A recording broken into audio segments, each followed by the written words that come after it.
Está no ar o Justiça Viva. A crescente procura pelos serviços do Judiciário tem gerado sobrecarga de trabalho para magistrados e servidores. Segundo o Conselho Nacional de Justiça, atualmente cada juiz brasileiro é responsável, em média, por cerca de 6.500 processos por ano. Essa carga excessiva vem sendo apontada por especialistas como uma das principais causas para o estresse. Segundo a Organização Mundial de Saúde, OMS, o estresse atinge 90% da população do planeta. O mal é considerado uma porta de entrada para uma série de doenças, como a ansiedade e a depressão. Para debater as origens, as causas e as possíveis soluções para esse problema, convidamos a psicóloga especialista em estresse, Marilda Lippe, o juiz do trabalho e diretor da Anamatra, Walter Pugliese, e o desembargador Eládio Lecei, que preside a área de desenvolvimento pedagógico da Escola Nacional de Formação e Aperfeiçoamento de Magistrados, a ENFAM. Sejam todos muito bem-vindos ao programa. Muito obrigada, Luiz. Obrigado. É um grande prazer estar aqui com vocês. Minha satisfação de participar. E vamos debater o tema. Muito bem. Olha, de fato, a carga de trabalho no Judiciário tem sido excessiva. Qualquer fonte que você consulte mostra que o número de processos, a demanda pelos serviços do Poder Judiciário é cada vez maior.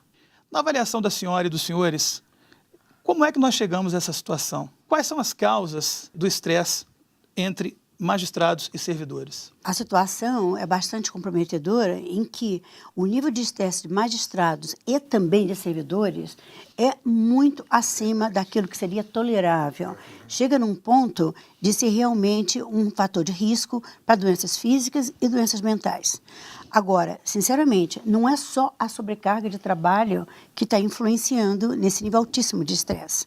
É também a pressão da sociedade, é o fato de que o juiz nem sempre tem aquela isenção de espírito para poder julgar as causas, sabendo que alguém vai ficar descontente. Porque, na realidade, não tem como agradar todo mundo. Toda vez que o juiz dá um parecer, ele desagrada alguém. Então, ele tem que ter uma isenção daquela vontade de agradar a todo mundo. Porque se ele for do tipo de querer agradar a todos, ele vai estar cronicamente infeliz. Então, nós temos, além da sobrecarga de trabalho, fatores muito importantes ligados à magistratura que nós temos que considerar. São os fatores psicológicos, são os fatores ligados à personalidade da pessoa, a maneira como a pessoa se desenvolveu naquela cultura e as pressões da sociedade no modo geral. Que o nível de estresse do magistrado do trabalho é mais elevado. Os juízes do trabalho, em geral, sentem não somente a questão do estresse entre a própria categoria, como também sentem muito o estresse na relação entre empregados e empregadores. Eu queria que o senhor falasse um pouco sobre a experiência da Justiça do Trabalho nesse sentido. Em estudos que foram feitos, verificou-se de forma objetiva que, após a Constituição de 1988, que ampliou o acesso do cidadão ao judiciário, iniciou-se um crescimento exponencial, quase que geométrico das ações. De uma forma geral, não apenas as ações trabalhistas, mas em todos os ramos do Poder Judiciário. Isso nos traz uma perspectiva cultural de extrema litigiosidade, de extrema conflituosidade na sociedade. E é preciso buscar quais são as raízes, as razões dessa intensa conflituosidade que acaba desembocando no Poder Judiciário, ou seja, se transforma em litigiosidade, né? Há estudos, entendimentos que dizem que a formação do profissional do direito é uma formação tendente à litigiosidade, à conflituosidade, ou seja, a levar aquelas demandas, aqueles conflitos para o judiciário, ao invés de tentar solucioná-los, tentar resolvê-los em um momento anterior, ou seja, sem a necessidade de levar aquele conflito ao judiciário. Eu acho que o povo brasileiro procura sempre ter uma atitude de procurar um paternalismo em algum lugar. Então, o juiz acaba tendo aquela postura de um pai, psicologicamente falando, que vai tomar uma decisão para esses filhos todos que estão ali brigando, né? Então, considerando que o nível de ansiedade no país está levando o Brasil a estar em primeiro lugar do mundo inteiro, porque nós temos a taxa de maior número de pessoas com ansiedade no mundo. maior do que Isso, países em isso guerra. é um Nós não dado. temos terremoto, nós não temos terrorismo aqui. E por que o nosso povo está tão ansioso?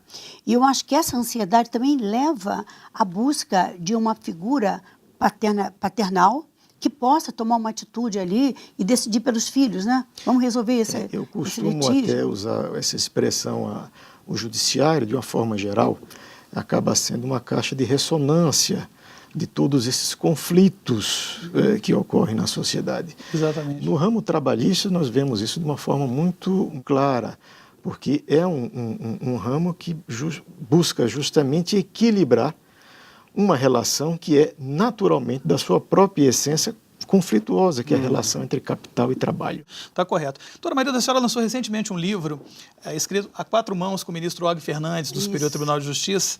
Um livro muito interessante, no qual o ministro Og relata casos de sujeitos processuais, são casos de juízes, promotores, vítimas, réus, e a senhora faz uma análise psicológica em cima de cada caso descrito no livro. Há uma questão que a senhora aborda na obra, que é a questão dos fatores estressantes. A senhora diz que o fator estressante que é mais apontado pelos juízes é a pressa resultante da sobrecarga de trabalho. Em que medida, doutora Marilda, essa pressão por produtividade tem impactado a saúde dos juízes? Isso é uma coisa, o digitador, ele tem que saber formatar as coisas, ele tem que saber lidar com a máquina. Então, agora nós agregamos um outro fator.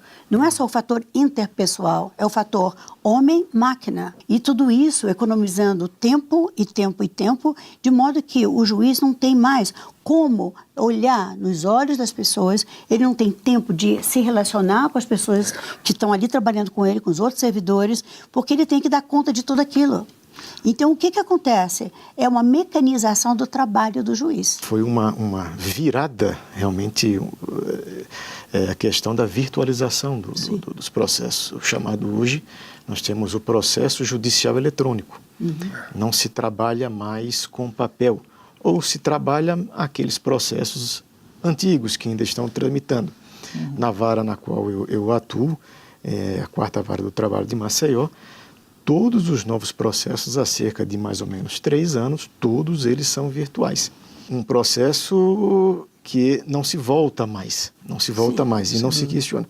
Mas é necessário se pontuar, e eu verifico os órgãos CNJ, os tribunais, enfim, têm uma preocupação muito grande com os efeitos disso. Então, é que se ter uma capacidade muito grande de organização de trabalho. Por quê? Porque, em se tratando de processo virtual, uma das facilidades, digamos assim, é você ter acesso a ele a qualquer hora do dia, 24 horas do dia, lugar. Durante os 7 dias da também, semana, né? e em qualquer dia da semana, seja como for, em qualquer lugar. Basta você ter acesso a um equipamento com internet. Então, eu pessoalmente já me vi à noite despachando, final de semana, verificando a pauta já da segunda-feira. Enfim, há necessidade efetivamente de um controle muito grande para você não ser tomado. Né? Como é que é possível equacionar, né, essa situação? Quer dizer, por um lado, a pressão da sociedade por uma justiça mais ágil, e por outro, a necessidade de você considerar que o juiz é, antes de tudo, um ser humano com limitações. Você tem que saber ali que você não pode transcender seu limite sistematicamente. Você pode até, enquanto ser humano, transpor o seu limite 1 vez, 2, 3, mas você não pode cronicamente transcender o seu limite. Se você faz isso sistematicamente, você vai entrar num nível de estresse altíssimo que cria irritabilidade, nervosismo, depressão, ansiedade, e aí vai acontecer aquilo que o senhor falou, desembargador, com relação ao juiz que às vezes fica irritado, que ele não recebe bem o advogado, ou não trata tão adequadamente a parte. Por quê? Porque ele está num nível de estresse que está gerando aquela irritabilidade, aquela impaciência. Então, ele é um ser humano, ele não é uma máquina. Então, ele sofre os efeitos desse estresse e ele dá para a sociedade aquilo que ele sente. O gancho dessa resposta da doutora porque a ANAMATRA realizou estudos especificamente com o juízo do trabalho que se identificou muito dessas consequências que a senhora narrou. ansiedade, situações efetivamente de depressão, juízes que relataram irritabilidade, problemas domésticos em casa, impaciência com esposa, filhos, enfim.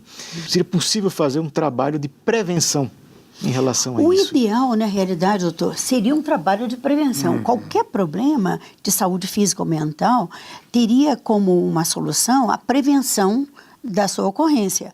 Mas como às vezes é muito difícil, a gente acaba tratando o que já aconteceu. Agora, como fazer um trabalho de prevenção? Eu acho que na escola de magistratura deveria estar inserido um curso de manejo do estresse. Totalmente Eu acho de que isso aí acordo. seria a primeira Totalmente providência. de estresse, eu acho que é, não sei, doutora Marisa, mas é muito mais difícil do que manejar com ele, né?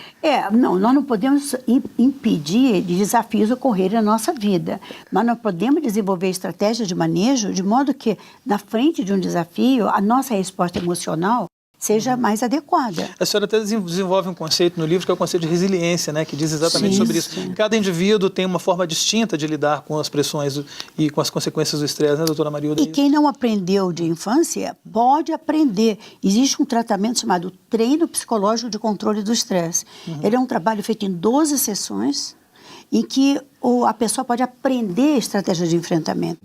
Agora, com relação ao fato de que, em geral, o magistrado diz: eu não tenho tempo para ir numa palestra, não tenho tempo de participar de um curso, porque eu estou com muitos processos para serem julgados, seria interessante sensibilizar o juiz para que aquele tempo que ele gasta vai redundar em uma economia enorme de tempo no futuro para ele. Exatamente. Porque ele vai pensar de uma maneira mais clara, ele vai poder tomar Exatamente. decisões mais rápidas.